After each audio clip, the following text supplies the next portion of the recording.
Hello friends, मैं B K Singh आप लोगों को अपना YouTube channel B K Singh science classes में स्वागत करता हूं। जी मैं आज फिर कई दिनों के बाद लाइव आया हूं। क्लास 10 के केमिस्ट्री के एक चैप्टर लेकर जिसका नाम है कार्बन एंड इट्स कंपाउंड। जी कई विद्यार्थियों का डिमांड था कि सर इसका वीडियो बनाइए, तो मैं सोचा कि चलिए ठीक है, आज मैं इसका वीडियो बनाता हूं कार्बन एंड इट्स कंपाउंड। चलिए तो आप लोग तैयार हो जाइए और कॉपी कलम निकाल के तैयार हो जाइए, और जो भी आपको डॉट लगे, जो भी आप जहां पर आपको तकलीफ हो, दिक्कत हो, तो कमेंट में जरूर बताएंगे। तो चलिए मैं शुरू करता हूं। अगर आप लोग मेरे चैनल को पहली बार देख रहे हैं तो इसे सब्सक्राइब करें, लाइक करें, शेयर करें ताकि ज़्यादा से ज़्यादा बच्चों को लाभ हो सके, और नया वीडियो देखने के लिए बेल आइकन को दबाना ना भूलें। तो चलिए मैं शुरू करता हूं कार्बन और उसके यौगिक। तो चलिए सबसे पहले जानते हैं कि ये कार्बन क्या होता है। कार्बन कार्बन मीन्स, कार्बन का मतलब कोयला होता है। तो कार्बन का मतलब होता है कोयला। कार्बन एक सार्वभौमिक तत्व है, ऐसे तत्व है जो लगभग हर चीजों में पाया जाता है, हर चीजों में उपस्थित होता है। शुरू से लेकर शाम तक, सुबह से लेकर के शाम तक, जब हम जगते हैं और जब तक हम सोते नहीं हैं तब तक जितने भी वस्तुओं का यूज करते हैं वो सभी किसी न किसी प्रकार से कार्बनिक यौगिक हैं। जैसे हम सुबह में उठते हैं तो शौच जाते हैं, हाथ मलते हैं, साबुन से नहाते हैं, साबुन से, शैम्पू से, सर्फ से कपड़ा धोते हैं, उसके बाद खाना खाते हैं, कपड़ा पहनते हैं, कागज, कलम, किताब, बेंच, डेस्क, ये हर एक यौगिक जो है किसी न किसी प्रकार से कार्बनिक यौगिक है। इसीलिए कार्बन को सार्वभौमिक तत्व कहा गया है। समझे? कार्बन जो है छोटे से छोटे लेकर के जटिल से जटिल यौगिकों का निर्माण करता है। कार्बन में एक कैटिनेशन गुण होता है, कैटिनेशन गुण ऑफ कार्बन, कैटिनेशन गुण जिसको हम हिंदी में श्रृंखलन गुण, कैटिनेशन प्रॉपर्टी, इसको हिंदी में कहा जाता है श्रृंखलन गुण। यह श्रृंखलन गुण क्या होता है? तो कार्बन में, कार्बन से जुड़ करके लंबी से लंबी श्रृंखला बनाने की प्रवृत्ति को कार्बन का श्रृंखलन गुण कहा जाता है। ऐसे प्रकृति में कार्बन के अलावा और सारे तत्व हैं। अब तक 118 तत्व की जानकारी वैज्ञानिकों के पास है, जिसमें से एक कार्बन है। तो और सारे तत्वों की, यौगिकों की संख्या मात्र 50,000 है, मात्र 50,000 है, जबकि कार्बनिक यौगिकों की संख्या 50 करोड़ है, 50 करोड़ से भी अधिक है। इसीलिए वैज्ञानिकों ने कार्बन के यौगिकों के अध्ययन के लिए कार्बन की एक ब्रांच को अलग कर दिया गया है, जिसका नाम है ऑर्गेनिक केमिस्ट्री। ऑर्गेनिक केमिस्ट्री इसको कहा जाता है कार्बनिक रसायन। तो चलिए हम बढ़ते हैं आगे की ओर। तो इसमें सबसे पहले हम आप लोग को बताते हैं वाइटल फोर्स थ्योरी। इसको हिंदी में कहा जाता है जैव शक्ति के सिद्धांत या जीवन शक्ति के सिद्धांत। देखिए यहां पर 1815 ईस्वी से पहले, 1815 ईस्वी से पहले लगभग 200 साल हुए हैं, 205-6 साल हुए हैं। 1815 ईस्वी से पहले सभी वैज्ञानिकों का मानना था कि कार्बनिक यौगिकों का संश्लेषण प्रयोगशाला में संभव नहीं है। कार्बनिक यौगिकों का संश्लेषण सिर्फ अदृश्य शक्ति के प्रभाव से होती है, और इसे सिर्फ पौधे और जंतु से ही प्राप्त कर सकते हैं। तो इसमें 1815 ईस्वी में एक जे बर्जेलियस, जे जे बर्जिलियस, जे जे बर्जिलियस, जे जे बर्जिलियस साहब ने इसको वाइटल फोर्स थ्योरी की संज्ञा दे दी, जीवन शक्ति के सिद्धांत, vital force theory, vital force theory, जैव शक्ति के सिद्धांत नाम दिया गया। तो जैव शक्ति के सिद्धांत का प्रतिपादन कौन किया था? जे जे बर्जिलियस, जे जे बर्जिलियस, ये स्वीडन के रहने वाले थे, स्वीडेनिस्ट थे जे जे बर्जिलियस साहब। इन्होंने जो है जैव शक्ति के सिद्धांत का प्रतिपादन किया था। अब देखिए, तो जैव शक्ति के सिद्धांत पूछा जाता है कि क्या होता है, तो जैव शक्ति के सिद्धांत एक ऐसे सिद्धांत है जिसके मतानुसार कार्बनिक यौगिकों का संश्लेषण प्रयोगशाला में नहीं किया जा सकता है। कार्बनिक यौगिकों का संश्लेषण एक अदृश्य शक्ति के प्रभाव से होती है। इसे सिर्फ जंतु और पौधों से प्राप्त किया जा सकता है। तो जंतु से प्राप्त प्रोटीन, कार्बोहाइड्रेट, विटामिन, ये सब से प्राप्त किया जाता था। मूत्र में जो है यह यूरिया पाई जाती थी। ये सब स्रोत था कार्बनिक यौगिकों का। तो वैज्ञानिकों का मानना था कि कार्बनिक के यौगिकों का निर्माण हम प्रयोगशाला में नहीं कर सकते हैं। इसीलिए इस सिद्धांत का नाम जो है वह वाइटल फोर्स थ्योरी, जैव शक्ति के सिद्धांत, जैव शक्ति के सिद्धांत रखा वाइटल फोर्स थ्योरी। तो ये आप लोगों को याद हो गया होगा कि जैव शक्ति के सिद्धांत क्या था। तो जैव शक्ति के सिद्धांत मैं फिर से बता रहा हूं कि इसके अनुसार जो है कार्बनिक यौगिकों का संश्लेषण प्रयोगशाला में नहीं किया जा सकता है। कार्बनिक यौगिकों का संश्लेषण एक अदृश्य शक्ति के प्रभाव से होती है, ठीक है। इसे सिर्फ जंतु और पौधे से प्राप्त किया जा सकता है। तो चलिए, ये जैव शक्ति के सिद्धांत था। इन्हीं का एक शिष्य था, उनका नाम था व्हेलर। नाम सुने होंगे, व्हेलर। व्हेलर व्हेलर व्हेलर साहब थे 1828 ईस्वी में। 1828 ईस्वी में ये जो थे व्हेलर साहब जर्मनी के रहने वाले थे। जर्मनी के रहने वाले थे। अब देखिए, इन्हीं का शिष्य थे, जे जे बर्जिलियस साहब का शिष्य थे। तो इन्होंने क्या किया, एक दिन प्रयोगशाला में अचानक जो है प्रयोग करते करते अमोनियम साइनेट को गर्म करके यूरिया का संश्लेषण कर दिया। यहां पर देखिए, मैं यहां पर एक रिएक्शन लिख रहा हूं, अमोनियम साइनेट NH4CNO, ये अमोनियम साइनेट है। इसको गर्म किए और इन्होंने क्या कर दिया, यूरिया का संश्लेषण कर दिया। NH2, ये यूरिया है। यूरिया का संश्लेषण किसने किया, तो व्हेलर साहब ने किया। कब किया, 1828 ईस्वी में किया। जर्मनी के रहने वाले थे और बर्जिलियस के शिष्य थे। अब देखिए, तो बर्जिलियस साहब तो बता रहे थे कि प्रयोगशाला में कार्बनिक यौगिकों का निर्माण संभव है ही नहीं, लेकिन व्हेलर साहब ने क्या किया, अचानक प्रयोगशाला में यूरिया का संश्लेषण कर दिया अमोनियम साइनेट को गर्म करके। तो यूरिया के संश्लेषण होते ही जो है वह बर्जिलियस साहब का जो शक्ति के सिद्धांत था, वाइटल फोर्स थ्योरी, वह क्या हो गया, झूठा साबित हो गया, गलत साबित हो गया। और उसी दिन जो है जैव शक्ति सिद्धांत का अंत हो गया। इसके बाद जो है बेर्तलो नामक वैज्ञानिक जो है वह फॉर्मिक एसिड का निर्माण किया और कोल्वे नामक वैज्ञानिक जो है मीथेन का संश्लेषण किया।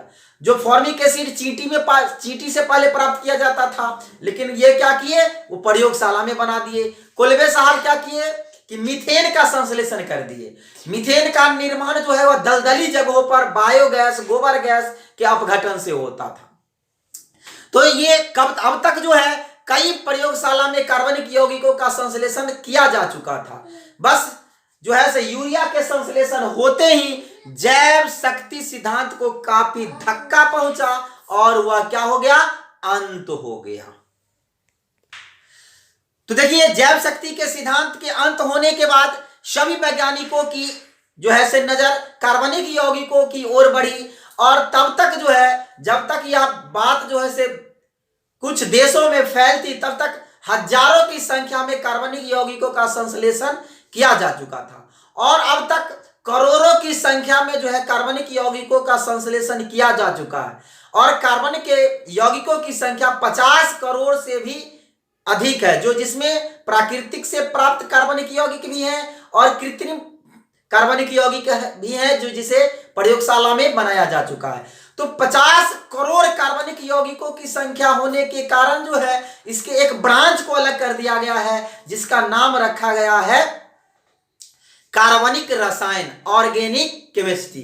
तो चलिए हम आगे की ओर बढ़ते हैं। ये तो वाइटल फोर्स थ्योरी पढ़ लिए, वाइटल फोर्स थ्योरी का अंत कैसे हुआ, खात्मा कैसे हुआ, वो हम जान लिए। तो चलिए अब आगे की ओर बढ़ते हैं कि कार्बन में और कौन कौन से गुण पाया जाता है, कार्बन कहां कहां पाया जाता है, कार्बन कैसे पाया जाता है, इसका कैरेक्टर क्या होता है, उसके बारे में जानते हैं।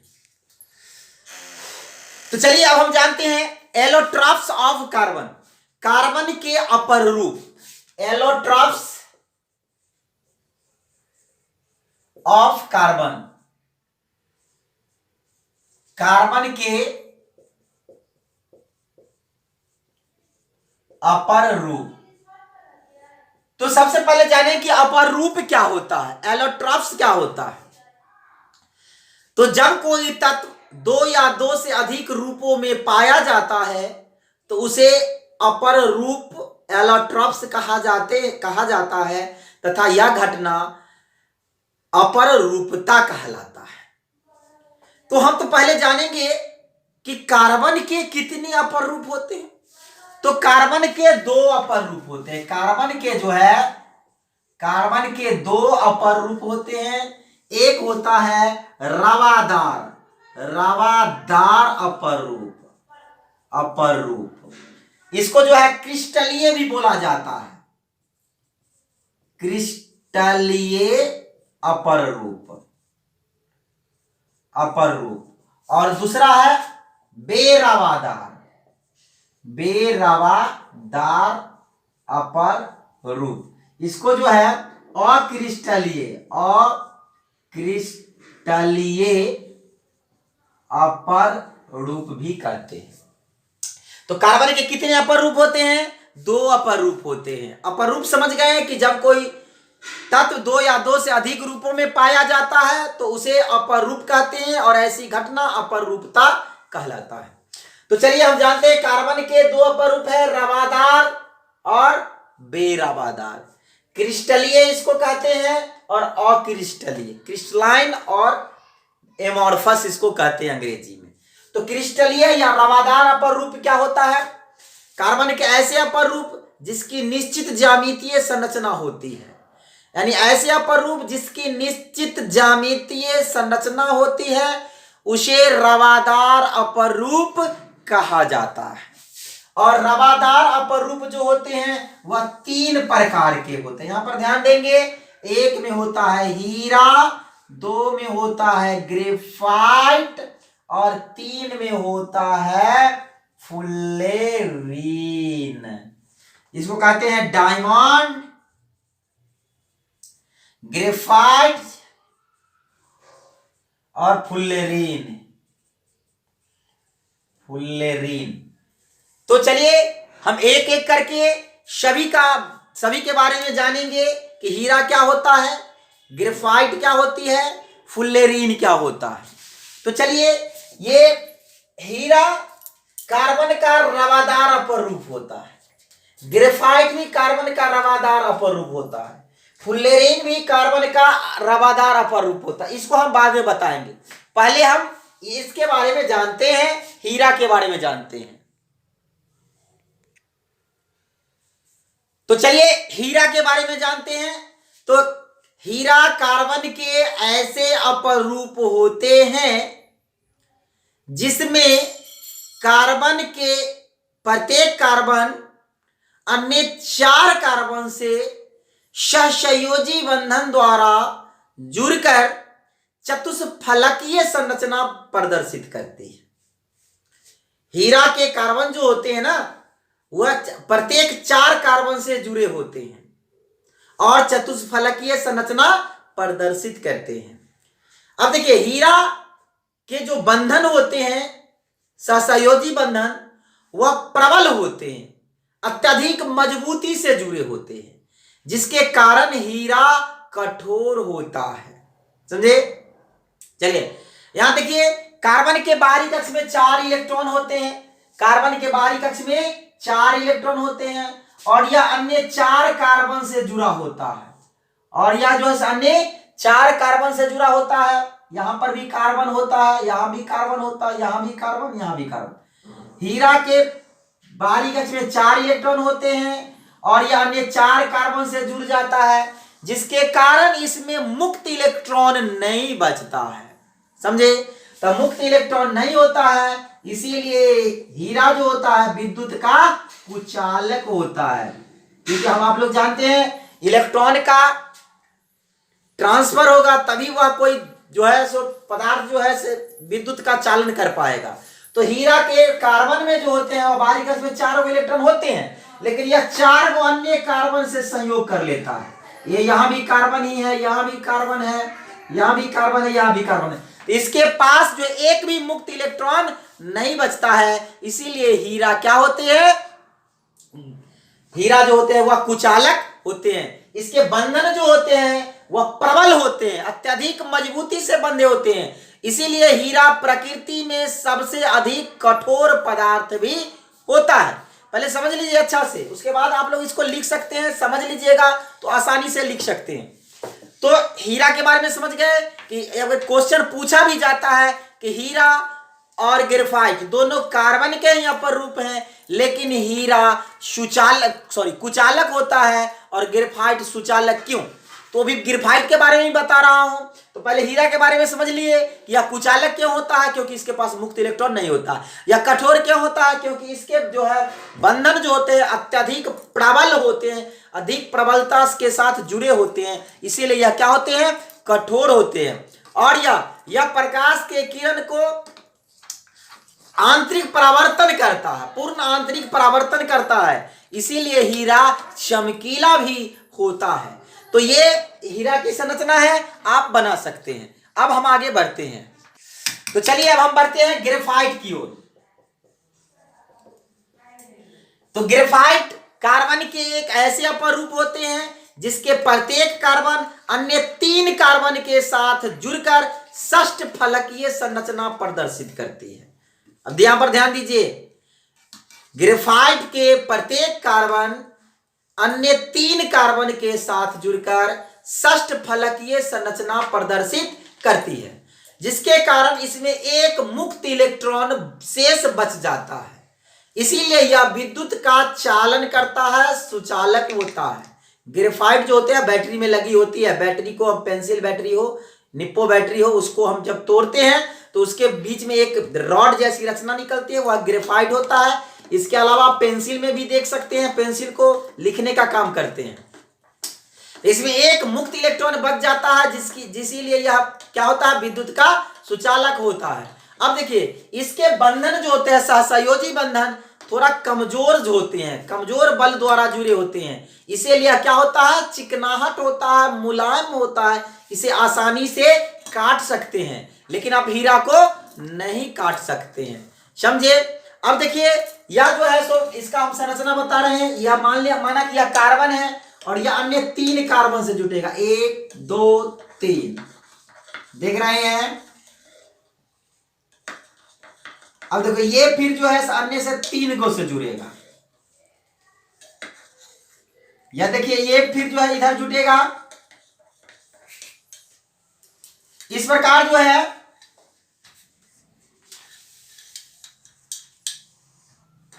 अन्य 3 कार्बन से यह जुड़कर षष्ठ फलकीय संरचना प्रदर्शित करती है। अतः हीरा की संरचना चतुष्फलकीय होती है और ग्रेफाइट की संरचना षष्ठ फलकीय होती है। इसमें 6 गो फलक है, देख लीजिए, ये फिर इससे जुटेगा और ये प्रत्येक 3 कार्बन से जुड़ता है, इसीलिए इसमें एक मुक्त इलेक्ट्रॉन शेष बच जाता है, इसीलिए यह जो है सो क्या होता है? विद्युत का अच्छा चालक होता है। और इसका उपयोग जो है वह बैटरी में किया जाता है इलेक्ट्रोड के रूप में, और ग्रेफाइट का उपयोग तो जानते ही हैं, इसका भी उपयोग जो है यह प्रकाश के पूर्ण आंतरिक परावर्तन करता है, जिसके कारण चमकीला होता है, इसीलिए इसका उपयोग जो है आभूषण बनाने में किया जाता है। तो चलिए हीरा के बारे में समझ लिए, ग्रेफाइट के बारे में समझ लिए, इसका एक और अपर रूप है फुल्लेरीन। अब हम उसके बारे में बताते हैं। चलिए तो फुल्लेरीन के बारे में जानते हैं। फुल्लेरीन के बारे में जानते हैं। देखिए फुल्लेरीन कार्बन के एक रवादार अपर रूप होता है। इसकी खोज जो है अमेरिका के एक वैज्ञानिक बकमिस्टर फुल्लेरीन ने किया था। कौन किया था? बकमिस्टर फुल्लेरीन। उन्हीं के नाम पर जो है इसका नाम फुल्लेरीन रख दिया गया है। यह होता क्या है? यह 60 से 120 कार्बन का एक समूह होता है और यह सब जुड़कर बक्की बॉल जैसी रचना बनाता है। यह फुटबॉल है, यहां पर देखिए फुटबॉल आप लोग देखे ही होंगे, बिल्कुल फुटबॉल की तरह मैं बना रहा हूं और यह फुटबॉल की तरह होता है और इसमें एक 60 से 120 कार्बन परमाणु होते हैं।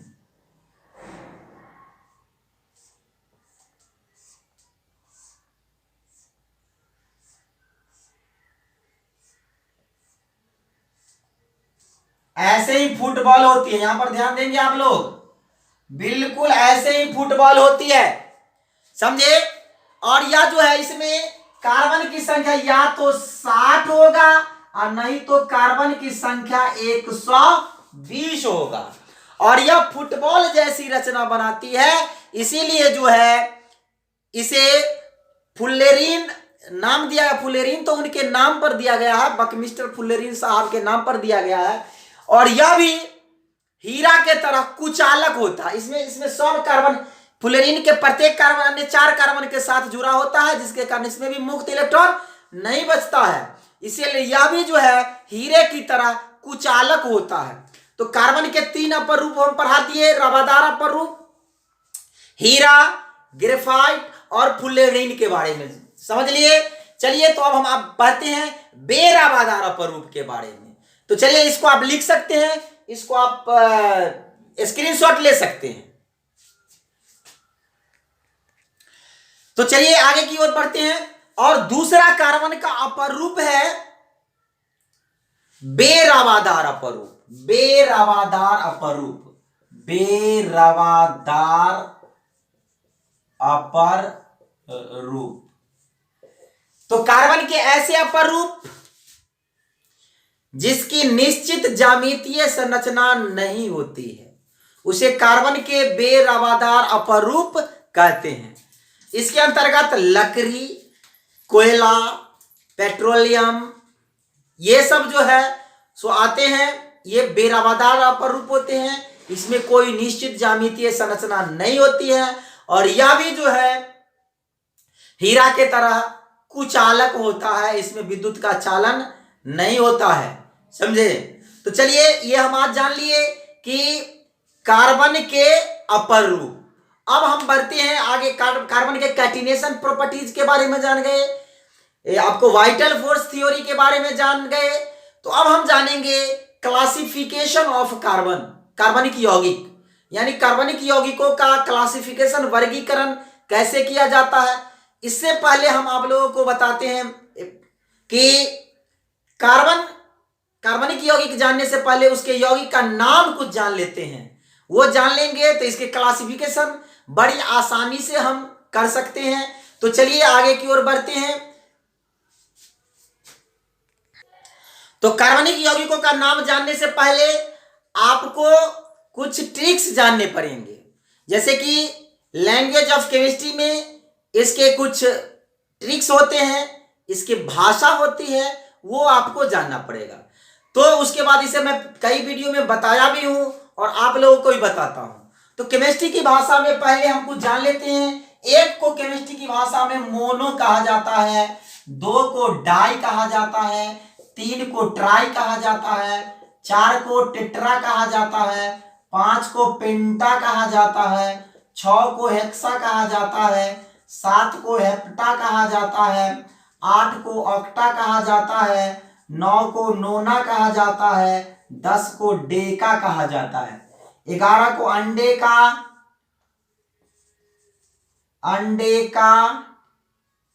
12 को डोडेका,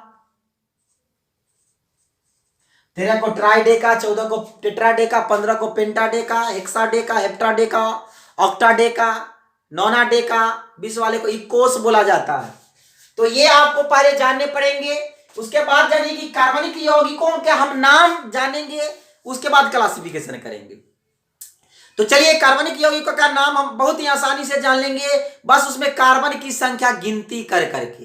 तो कार्बन की संख्या गिनती करेंगे तो या तो 1 होगा, 2 होगा, 3 होगा, 4 होगा, 5 होगा, 10, 20 कितना होगा, सब का नाम शुरू करेंगे। तो जब कार्बन की संख्या 1 हो तो उसका नाम मेथ से स्टार्ट कर देंगे।